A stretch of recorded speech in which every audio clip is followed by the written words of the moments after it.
It begins quietly. Almost no one notices. You are a child, smiling when you should be crying, laughing when you are afraid. In your home, emotions are dangerous. Tears bring anger. Honesty brings rejection. Sadness brings silence. So you learn to disappear, not by leaving the room, but by leaving yourself. This is how a child hides in plain sight. You smile more.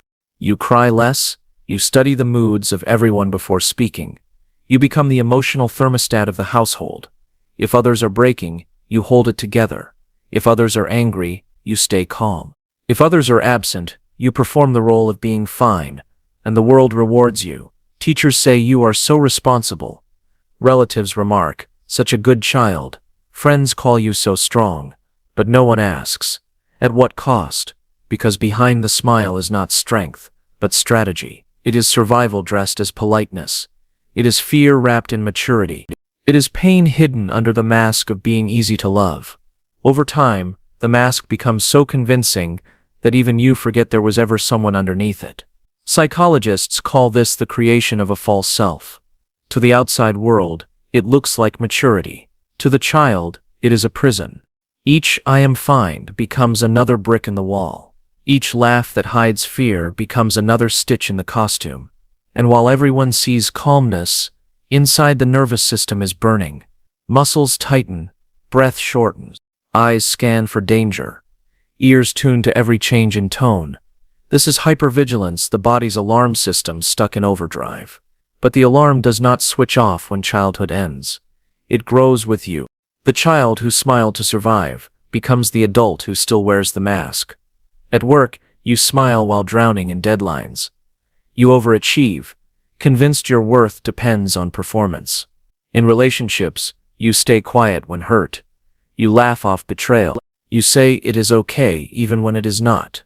And when joy finally arrives, you cannot relax into it. Peace feels suspicious. Happiness feels unearned. Love feels fragile. The world still calls you strong, but the truth is, you are exhausted from pretending. This is the hidden cost of smiling to survive. It is a childhood strategy that turns into an adult identity. And if you never notice it, you may spend your entire life performing strength while feeling unseen. Why does this happen? Why would any child choose to carry so much so soon? The answer is devastating. Children will do anything for attachment, even if it means abandoning themselves. The need for safety and belonging is not optional. It is biological. If a child learns that truth brings punishment, they trade truth for silence. If they discover that tears bring rejection, they learn to smile instead. If sadness brings distance, they bury it and perform joy. What looks like maturity is simply the child's instinct to protect the bond that keeps them alive. This adaptation is not weakness. It is intelligence. It is survival. But it comes with a price. What saved you then imprisons you now. And so, many walk through adulthood, carrying the invisible grief of the child who smiled too soon. They become high-functioning adults, with neglected inner children still pulling the strings. They overachieve to earn love. They stay silent to avoid abandonment. They care for everyone else while secretly wishing someone would finally care for them. They keep waiting for the moment when someone notices that their strength is a disguise. But that moment rarely comes. Because the better you smile, the more invisible your pain becomes. The child who learned to disappear grows into the adult who is never truly seen. And the mask once light enough to carry becomes heavy. It suffocates. It disconnects you, not only from others but from yourself. This is not just sadness, it is complex trauma. It reshapes the way you see the world, and more importantly, the way you see yourself. You begin to confuse performance with identity. You mistake exhaustion for strength. You call silence maturity. You call invisibility love. And all the while, the child inside you is still waiting, still hoping someone will notice the truth. Sometimes that hidden child screams silently, "Why did no one protect me? Why did I have to carry so much? Why did no one ever tell me it was not my fault?" The tragedy is not only that you had to pretend, but that the world applauded your disguise. Every compliment for being strong was a reminder that no one saw the child behind the mask. Every pat on the back was another stitch holding the costume together. And so the years pass, childhood ends, but the mask does not. It follows you into love, into work, into friendship. It shapes every choice. It rewrites your very sense of who you are. When dysfunction becomes normal early on, your nervous system accepts chaos as baseline. Stillness feels wrong. Peace feels suspicious. Rest feels unsafe. And love feels like a debt you will eventually have to repay. This is the psychology of the child who smiles to survive. As an adult, the survival patterns of childhood show up in subtle but tragic ways. In relationships, you avoid conflict at any cost. Fearing honesty will push people away. You laugh when hurt. You stay silent when you should speak. You forgive too quickly because you fear abandonment more than you value your own truth. At work, the mask becomes performance. You overachieve. You stay late. You keep saying yes when you want to say no.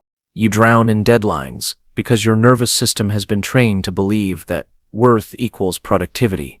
Praise becomes both fuel and chain.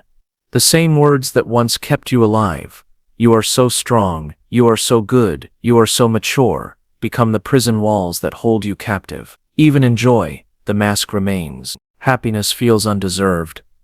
Rest feels unsafe. And love, when it arrives, feels like a debt you will eventually have to repay. The tragedy is not that you never find love, but that you never feel safe enough to rest in it. So what do you do with a life built around pretending?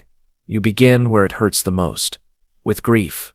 Grief means admitting that your childhood was not what you needed it to be. It means mourning the birthdays where no one showed up, the nights you smiled through fear, the years you were praised for being invisible. Grief is not weakness.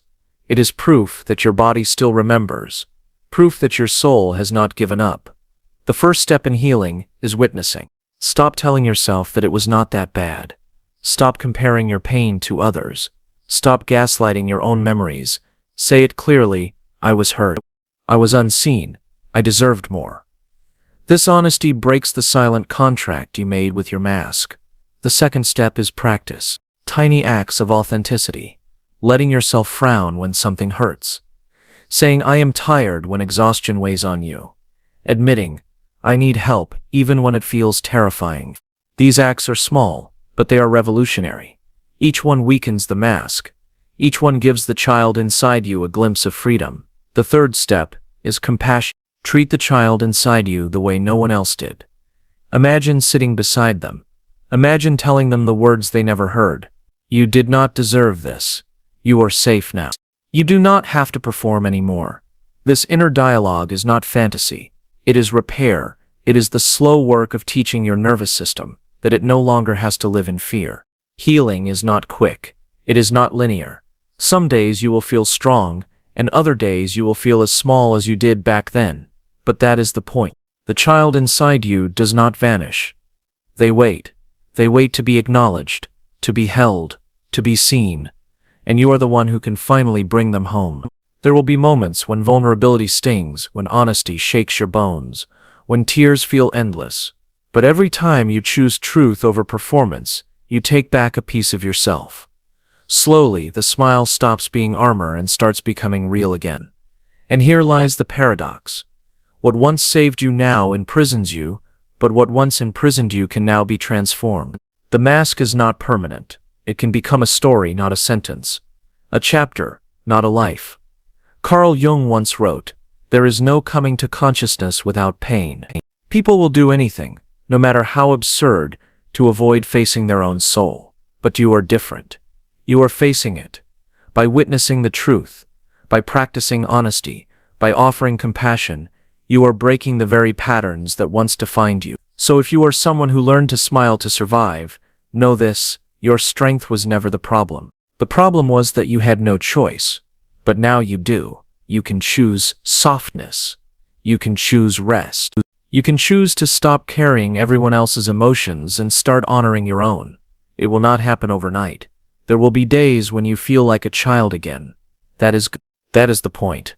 Let that child cry. Let them play. Let them finally be seen. Because you are not broken. You are becoming whole. For the first time, you are growing in the right way. Not through fear, not through silence, not through performance, but through truth. You never had the childhood you needed, but you still have a future. And this time, you are the one who gets to write it. So remove the mask, slowly, gently, with compassion. Smile if you want to, cry if you need to, rest when you are tired, because you do not need to perform to be loved. You do not need to hide to be safe. If this spoke to you, write "no more masks" in the comments, so that you are no longer invisible, so that the child who learned to smile to survive finally learns that they were never broken. They were only forced to pretend.